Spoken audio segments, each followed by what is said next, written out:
Nakahiga si Imbornal doon sa kanal, sa kalye. Tapos, merong dalawang binata na awa. So, binangon nila yung nakahiga doon sa kanal. Tapos, sinugbit yung dalawang kamay sa kanilang balikat.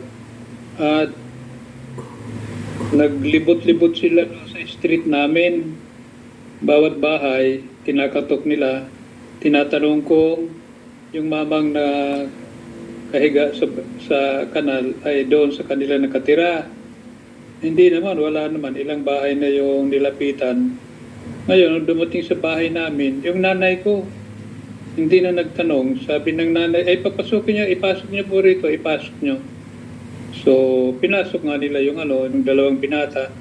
So, believe naman ako doon sa dalawang binata na hindi nila kilala. Kinarga yung mama na nasa kanal kasi naamoy nila, amoy alak, lasing na lasing. Kayo, nung andun na sa pinatulog ng nanay doon sa salas, kami naman nanonood lang. Tapos, kinagabihan, kasi hapon na yung dinala doon, pinatuloy. Kinagabihan, eto na, nagsimula na magsuka yung lasing. Bawa pa niya. Medyo nasasaktan ako kasi yung pinagamit na kumot ng nanay ay kumot ko. So,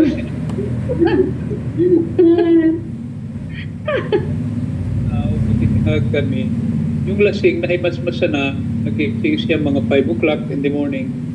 Very, very apologetic. Apologize siya ng apologize. Sorry po sa abala. Tapos yun, bigla na lang nawala.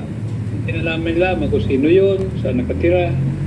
Pero hanggang ngayon, natatandaan ko ba, sabi ko, ngayon wala na yung nanay ko.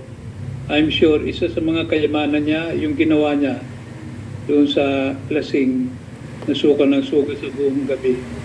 Yes. Isa, spirit.